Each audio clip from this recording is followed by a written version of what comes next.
Asset allocation की जो importance होती है वो बहुत ज़्यादा ज़रूरी हो जाती है। तो मैं आपसे ये जानना चाहूँगी कि चलो एग्जाम्पल हम 100 रुपये से ही ले लेते हैं कि अगर किसी के पास 100 रुपये है तो उसे कैसे डिसाइड करना है कि मुझे कहाँ पर कितना कितना पैसा लगाना। सो सबसे पहले एंड ऑफ द डे जो सबसे पहले चीज़ जानने वाली है, लोग कहते हैं कि लोग ना हमेशा इन्वेस्टमेंट से पहले केवाईसी करवाते हैं और हमेशा पूछा जाता है नो योर कस्टमर। मैं उसको बोलता हूँ know your customer in actual sense, उसका थोड़ा साइकोमेट्रिक एनालिसिस करना चाहिए, रिस्क प्रोफाइल समझना चाहिए कि वो किस सिचुएशन में कैसे रिएक्ट करता है। ठीक है, एक वो थियोरेटिकल होता है लेकिन कोई लोग उस डीप में नहीं जाते। कई बार आप उनसे बातचीत करके जान सकते हैं कि उनका पास्ट ट्रैक रिकॉर्ड कैसा रहा है, कई बार आप उनसे साइकोमेट्रिक टेस्ट भरवा सकते हैं। तो एक एसेट एलोकेशन का एक फ्रेमवर्क निकल के आता है कि ये अगर ये मार्केट गिरावट करेगी तो मैं बाय करूंगा, अगर 20% गिरेगी तो मैं पूरा बेच दूंगा। ये सब आपको साइकोमेट्रिक एनालिसिस से पता लगता है। तो जब अगर आपके पास एक फ्रेमवर्क या ढांचा आ जाता है कि यार ये बंदे का थॉट प्रोसेस है, ये रिस्क टेकिंग एबिलिटी है, तो आप उसके बेसिस पे उसका एक एसेट एलोकेशन बनाते हैं। अब ये नहीं मतलब कि अगर कोई 70 साल का आदमी है तो सिर्फ बॉन्ड्स करेगा, डेट करेगा। आपके पास 70 साल के आदमी, 80 साल के आदमी हैं जिन्होंने मार्केट के उतार चढ़ाव देखे हुए हैं, जो रिस्क टेकिंग एबिलिटी रखते हैं, गिरावट में बाय करना चाहते हैं, वो भी एग्रेसिव इन्वेस्टर हो सकते हैं। जबकि 30-40 साल का एक आदमी जो एक अपने एक कैश फ्लो को जनरेट कर रहा है, या तो सैलरी से कर रहा है या बिजनेस से जनरेट कर रहा है, वो एक ऐसा इंसान हो सकता है जो थोड़ी वॉलेटिलिटी से डरता है। तो वो कहीं ना कहीं कंजर्वेटिव, मॉडरेटली कंजर्वेटिव स्टाइल में जा सकता है।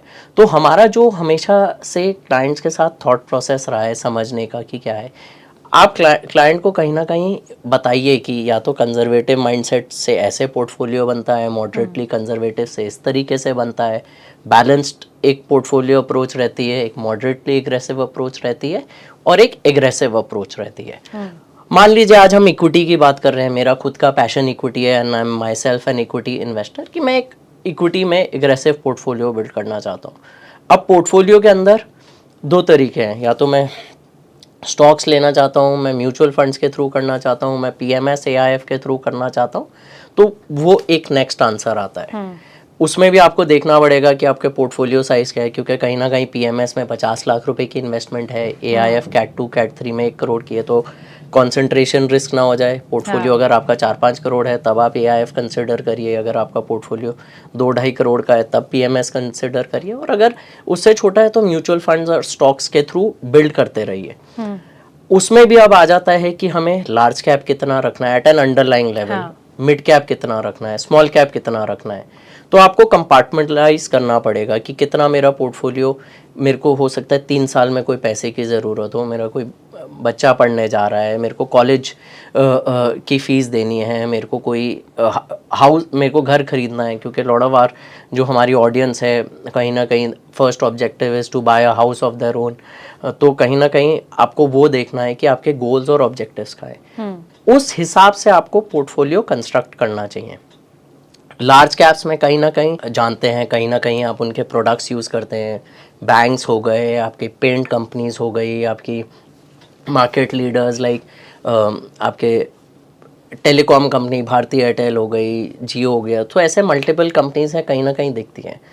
उसके बाद अगर आपने एक कैटेगरी पकड़ ली तो आप उसकी कैटेगरी में समझिए कि कैटेगरी किस फेज़ के थ्रू गुजर रहा है। क्या आपके उस सेक्टर में कहीं ना कहीं हेडविंड्स हैं, कहीं ना कहीं सेक्टर में कोई स्लो डाउन तो नहीं आ रहा है। जैसे एक एग्जांपल लेते हैं, सब इस कंपनी के प्रोडक्ट्स यूज़ करते हैं, हिंदुस्तान यूनिलीवर लिमिटेड, लेकिन कहीं ना कहीं 4-5 साल से वो उसी रेंज में रहा है। कहने को तो लार्ज कैप है, लेकिन उस कंपनी ने अगर रिटर्न नहीं दी 5 साल में तो निवेशक इन्वेस्टर्स बोर हो जाते हैं, यार लार्ज कैप तो आप कहते हैं कि ग्रो करता है और नहीं करता। तो आपको ये देखना है कि वो कंपनी किस दौर से गुजरी है। कहीं ना कहीं एक ज़माने में 70-80 का PE FMCG company India command करती थी, आज 50-60 का भी अगर पीई आ गया है तो मार्केट उसको कहीं ना कहीं ग्रोथ नहीं दे पा रही है।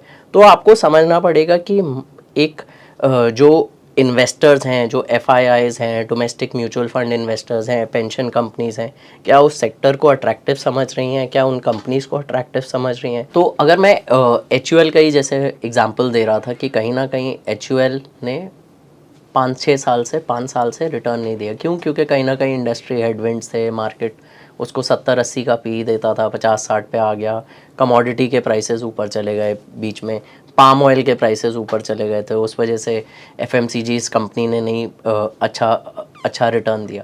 तो अगर आप लार्ज कैप भी करते हैं तो वहाँ पे थोड़ी सी एक्टिव एलोकेशन की ज़रूरत है कि कभी आप बैंकिंग फाइनेंशियल में ओवरवेट हो रहे हैं, कभी आप ओवरवेट होना चाह रहे हैं आईटी में। जैसे अभी आईटी पे बड़ा दबाव रहा है पिछले 1 साल से, कंपनीज लाइक TCS 30% करेक्ट कर गई हैं, 35% करेक्ट कर गई हैं।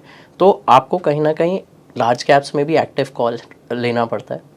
मिड कैप कंपनीज वो हैं जो कहीं ना कहीं एक अपना ब्रांड बना चुकी हैं, स्मॉल वाली कैटेगरी से एक अच्छी एफिशिएंसी पे आ गई हैं, ऑपरेटिंग एफिशिएंसी हो गई है, कैपेसिटी यूटिलाइजेशन अच्छी हो गई है, कहीं ना कहीं ब्रांड बना रहे हैं, प्रिडिक्टेबल कैश फ्लोज हैं, they are on the verge of becoming large companies. तो उसमें भी एलोकेशन ज़रूरी है। एंड स्मॉल है, स्मॉल जो है सबसे रिस्की वाली कैटेगरी है। मज़ा बहुत आता है लेकिन कहीं ना कहीं आपको ये देखना है कि आप उस सेक्टर में सही समय पे एंट्री ले रहे हैं, एक कंपनी पे बेट कर रहे हैं जो कल को एक अच्छा प्रोडक्ट बनाएगी, एक अच्छी कैटेगरी में एंटर करेगी, एक अच्छा नीश प्रोडक्ट पे काम कर रही है। तो कहीं ना कहीं वो कोई कमोडिटाइज प्रोडक्ट नहीं बना रही है, एक इनोवेशन है, इनोवेशन कर ली, अब इनोवेशन में स्केल लाना चाह रही है। जैसे अगर कोई सेमीकंडक्टर बना रही है तो अगर आज सपोजिंग 1 लाख यूनिट्स बनाती है, कल को कैपेबिलिटी होनी चाहिए कि 1 लाख से 10 लाख की। अब जब 1 लाख पीस से वो 10 लाख करेगी तो जाहिर सी बात है कि उसकी रेवेन्यू और प्रॉफिट बढ़ेगा। लेकिन ऐसा होता है ऑपरेटिंग एफिशिएंसी में कि आपका प्रॉफिट और रेवेन्यू 10 गुना से नहीं बढ़ेगा, लेकिन स्टॉक प्राइस जो है आपका 20, 30, 50 गुना हो सकता है। तो ये एक स्मॉल कैप की कैटेगरी है।